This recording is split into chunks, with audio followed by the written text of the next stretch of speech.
yo creo que vamos a empezar con nuestra presentación. En primer lugar voy a presentar a Carlos.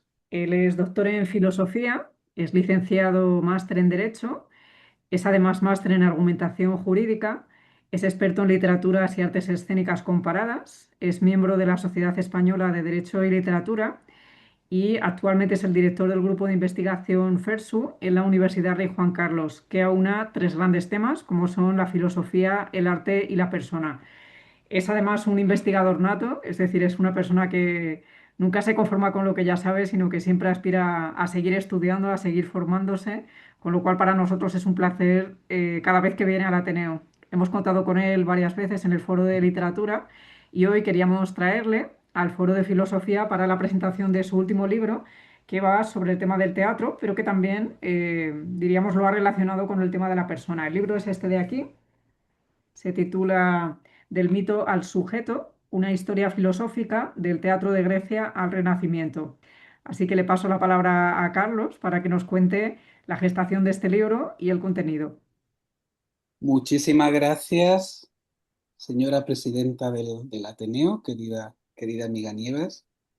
Queridos amigos, muchas gracias por conectaros y por el interés en esta presentación de mi libro.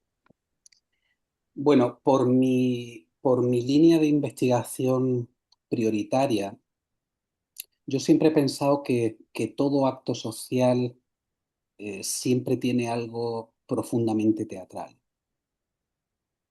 Y, y también todo acto académico, incluyendo la presentación de un libro. No solamente porque haya una voz que se dirige a un público, porque haya una voz que habla y otras que escuchan, ni tampoco por esa puesta en escena, ¿no?, inevitable que hay en todo acto público. También en el caso de la presentación de un libro, y más de una temática tan importante como esta, para mí al menos, es que de alguna manera, antes de ser abierto, hay una especie de territorio intermedio, ¿no?, suspendido entre la intimidad y el mundo, ¿no?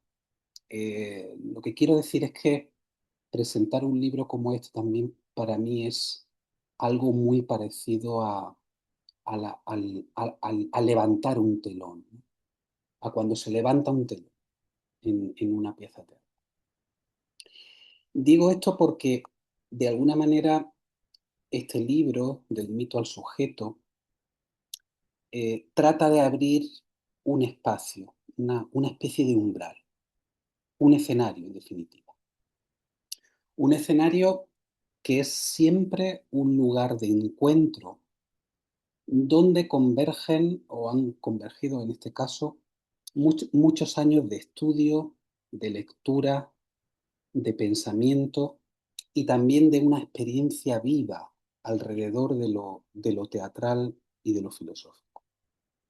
Este libro nace de una convicción que a mí me ha acompañado desde el principio de mi trayectoria académica y artística. Y es la convicción de que teatro y filosofía jamás han sido dos realidades separadas. Y sé que es muy contundente decir jamás, pero podemos probar. De hecho, le invito a que prueben a preguntarle a cualquier artista, ya sea escénico o de cualquier otra disciplina artística, a que le hagan hablar de su obra. Pregunten a un escultor por su obra, pregunten a un pintor, pregunten a un artista escénico. Siempre, siempre, y cuando digo siempre es que no me he encontrado ningún artista que no lo haga, ¿no? Y por supuesto tampoco ningún artista escénico.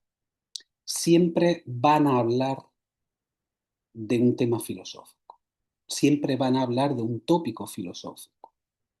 Hablar del arte, hablar de la práctica artística, cuando hay que hacerlo, ¿sí?, nos lleva casi inevitablemente a un escenario, nunca mejor dicho, de corte filosófico. En ese sentido, yo creo que el arte concreto de lo teatral y lo filosófico constituyen más bien dos modos complementarios mediante los cuales el ser humano trata de entenderse a sí mismo. Es un lugar común pensar la filosofía como como un territorio exclusivamente abstracto, ¿verdad? Racional, construido mediante conceptos, y también es un lugar común asociar lo teatral a la emoción, a la representación, cuidado con este término de representación, y también de alguna manera al entretenimiento.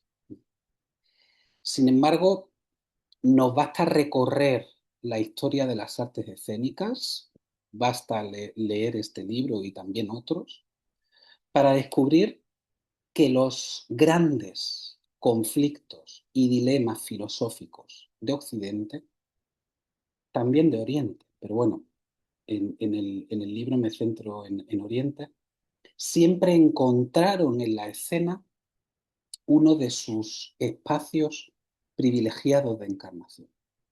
El teatro ha sido el lugar natural donde las ideas adquieren cuerpo, adquieren respiración, adquieren conflicto. Sin conflicto no hay teatro, sin un problema que resolver no hay teatro. Y también destino, ¿no? Cuerpo, respiración, conflicto y destino. Quizá por eso las grandes épocas culturales siempre han producido grandes formas teatrales. De alguna manera yo me atrevo a decir que cuando una civilización necesita preguntarse quién es, eh, termina subiendo esa pregunta a un escenario, ¿no? Subir la pregunta a un escenario. Por eso en el libro se propone,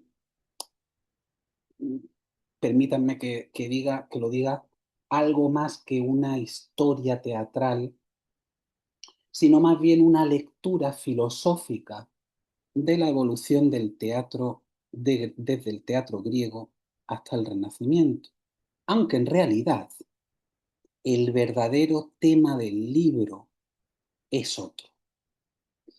Bajo ese ropaje de esa evolución teatral temporal de Grecia al Renacimiento, yo creo que el verdadero tema del libro es la evolución de la conciencia humana. El verdadero tema del libro es ese viaje interior que conduce desde el mito colectivo, ¿no?, a la aparición del sujeto moderno. Desde esa máscara ritual, ¿verdad?, hacia esa interioridad psicológica profunda. Desde un coro que en definitiva habla como comunidad hasta, como vemos en Shakespeare, esa voz individual que duda a solas. Eh, todo eso, toda esa algarabía, ¿no?, de conceptos que trato de comunicar, comienza sin ninguna duda con el mito. El mito constituye, perdón, una de las grandes formas mediante las cuales el ser humano intentó ordenar el caos del mundo. Por lo tanto, mucho antes de la filosofía sistemática, tal y como la entendemos, ¿no?, que por cierto nace teatralizada, nace dramatizada, mucho antes de los tratados racionales, ya existían unos relatos que trataban de responder a preguntas tan filosóficas como quiénes somos, por qué existe el sufrimiento, qué relación mantenemos con la naturaleza, con la divinidad, con la muerte, con el destino, eh, sin duda filosofía. Es un terreno temático propiamente filosófico y el mito surge precisamente ahí, en ese momento originario en el que la humanidad va a transformar Sí, va a transformar el miedo en narración y también va a transformar el asombro en narración. Y hay algo muy hermoso en eso, porque de alguna manera viene a decirnos que el ser humano ya desde tiempos ancestrales no se conformó solamente con sobrevivir, necesitó comprender, necesitó comprender, necesitó convertir la experiencia en significado. Necesitó ponerse a contemplar el cielo, preguntarse qué fuerzas habitaban detrás de las tormentas, de las estaciones, del nacimiento, de la muerte. Por tanto, el mito es ya un primer gesto filosófico, ¿no? Aunque expresado mediante una imaginería, ¿no? Una simbología, una serie de relatos concentrados, ¿no? El mito que no apareció solo nunca. Siempre avanzó acompañado por el rito, y el rito es sin duda la piedra de toque esencial para comprender la teatralidad. El rito es cuerpo intentando alcanzar aquello que el mito explica. Es danza, es repetición, es trance, es música, es gesto. De alguna manera, en lo ritual, y eso sigue siendo válido para nuestros rituales de hoy, la comunidad entera participa físicamente, también litúrgicamente, de una verdad compartida.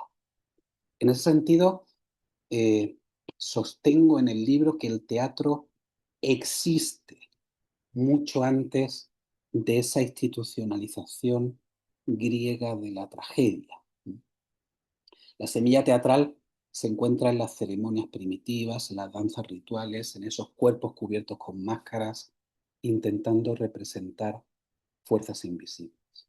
La humanidad comienza a teatralizar la existencia desde el momento que comprende que representar algo permite comprenderlo mejor. Y aquí hay una idea importantísima, incluso desde la perspectiva de la pedagogía, ¿no? Que es el tema de la encarnación, de la relación entre encarnación y conocimiento, encarnación y aprendizaje, ¿no? Mis alumnos entienden mucho mejor la filosofía cuando tienen que encarnar un personaje teatral, ¿no? Cuando tienen que encarnar, cuando tienen que actuar, cuando tienen que hacer de, ¿no? Encarnar hace aprender.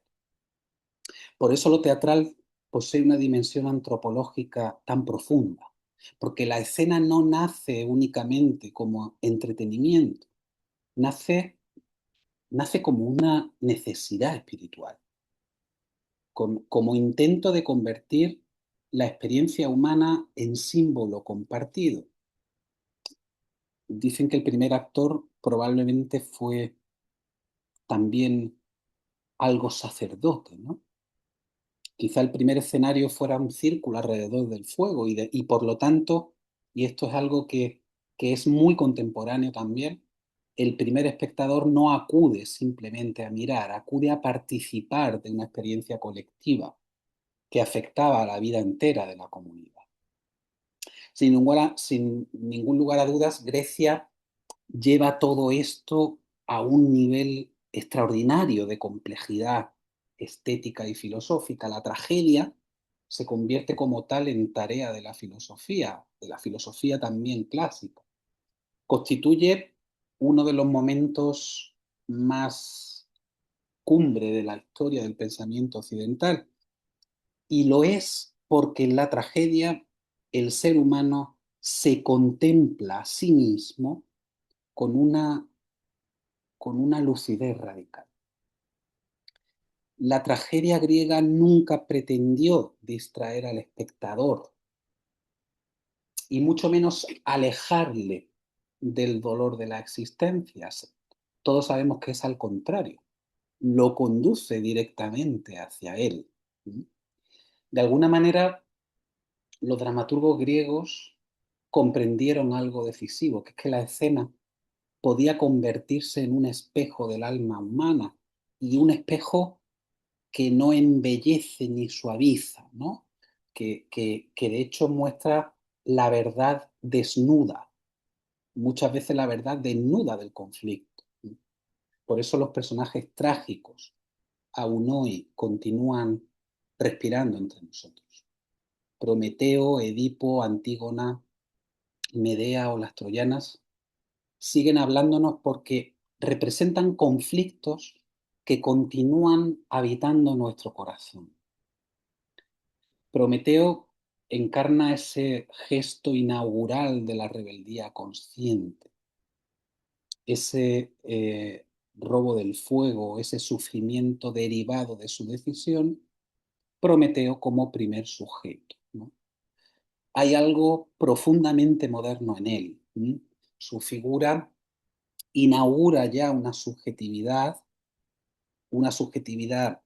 que también se configura relacionándose con el amor a la humanidad, y capaz de enfrentarse, de acuerdo al sufrimiento, en nombre de una idea de dignidad humana, ¿no? Prometeo configura su subjetividad en torno al amor, en torno al amor a la humanidad, ¿no?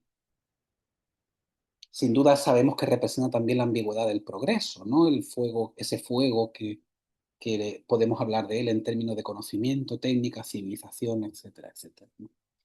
Em, También podemos reflexionar, voy a hacer, evidentemente no voy a hablar de toda la temática del libro, pero sí voy a hacer pequeños apuntes de algunas figuras importantes, ¿no? Edipo. Edipo es uno de los personajes más complejos jamás escritos, porque su tragedia no reside únicamente en el horror del destino, ¿no?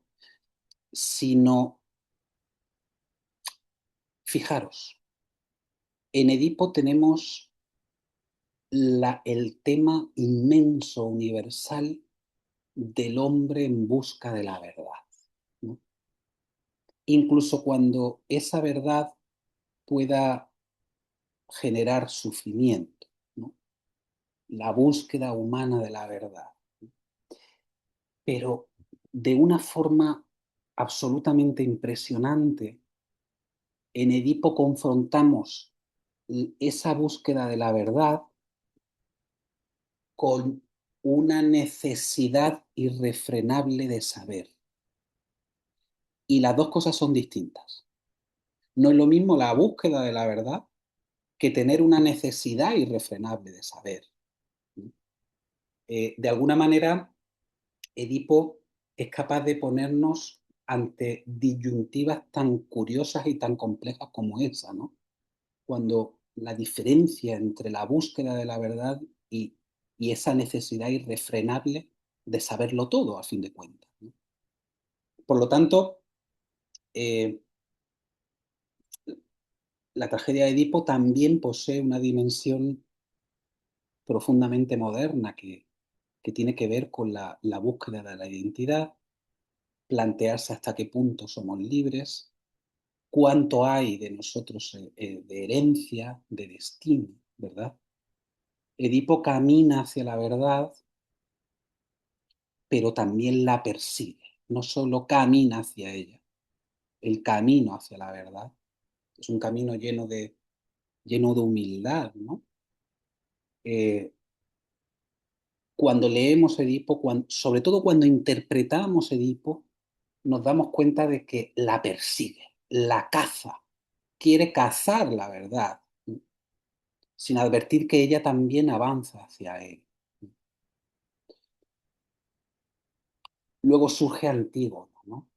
Con esa fuerza moral inmensa, esa representación de esa conciencia individual que se enfrenta a la autoridad cuando esta última pierde humanidad. La tensión entre la ley y la justicia, entre obediencia y dignidad, entre poder y compasión. ¿no? De alguna manera, como digo en el libro, cada vez que una persona decide mantenerse fiel a una convicción ética frente a la presión del poder, Antígona vuelve a escena, vuelve a entrar en escena. La existencia humana implica conflicto, vivir significa elegir, toda elección comporta pérdida, dolor y responsabilidad. Todo esto nos lo enseña la tragedia. El espectador contempla sobre el escenario aquello que normalmente teme mirar dentro de sí. Y aquí ya nos metemos en terreno aristotélico, ¿verdad? Esa fragilidad, esa culpa, ese miedo, fracaso, la violencia, la muerte, esa confrontación que en cambio se nos aparece en la tragedia como una forma superior de lucidez. El ser humano representa constantemente porque necesita dotar de sentido a su existencia individual y colectiva. Una de las intuiciones centrales de este libro consiste precisamente en afirmar que la teatralidad no pertenece exclusivamente al edificio teatral, atraviesa toda la cultura. La teatralidad está presente en la religión, en la política, en las ceremonias sociales, en los procesos judiciales, en los relatos nacionales, incluso en la forma en que construimos nuestra identidad cotidiana. Todos interpretamos papeles, todos habitamos máscaras y todos buscamos reconocimiento en la mirada de otros. En la Edad Media esta teatralidad se va a transformar en el sentido de que el horizonte ya no va a girar alrededor de un héroe trágico, sino alrededor del problema de la salvación, porque necesitamos salvar. Los autos sacramentales, los dramas litúrgicos, las danzas macabras van a expresar una humanidad atravesada por la conciencia de la muerte, pero también por la aspiración de trascendencia. Y el cuerpo va a convertirse otra vez en un espacio ritual, en un vehículo simbólico entre lo visible y lo invisible. El medievo jamás abandonó la teatralidad antigua, simplemente la transformó y la resignificó, porque los viejos mecanismos rituales continuaban vivos bajo nuevas formas religiosas. La procesión, el símbolo, la representación del sufrimiento, la dimensión coral de la experiencia colectiva, todo eso que estaba en la tragedia permanece en el teatro litúrgico medieval. El ser humano continúa necesitando representar lo que teme y también lo que ama. Y entonces, lógicamente, estamos corriendo mucho, ¿no? Pero llegará el renacimiento, llegará el renacimiento. Y con él se producirá una de las grandes mutaciones antropológicas de Occidente, porque el ser humano comienza a mirarse de otra manera, la subjetividad despierta. No estamos ya, como pasaba en el teatro trágico griego, ante personajes sometidos a un orden cósmico previo. Ahora aparece con fuerza, despunta con fuerza, esos Prometeos, esas Antígonas, empiezan a generalizarse. Aparece un individuo que piensa sobre sí, que se analiza, que duda y que se interroga desde dentro. Y sin duda es Shakespeare quien representa magistralmente esa transformación.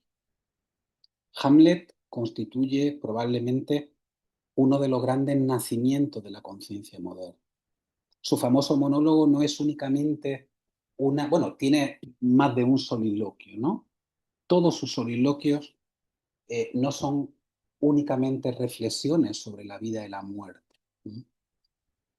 Más bien estamos ante un descubrimiento dramático de la interioridad, porque Hamlet piensa en sí mismo al mismo tiempo que actúa. Mientras actúa, diría, se observa, se cuestiona, hasta se desdobla. Por lo tanto, en Shakespeare la subjetividad adquiere una profundidad escénica que es decisiva, porque podemos ver escénicamente, y aquí en teatro ver es muy importante, no ya leer, es ver, ¿no?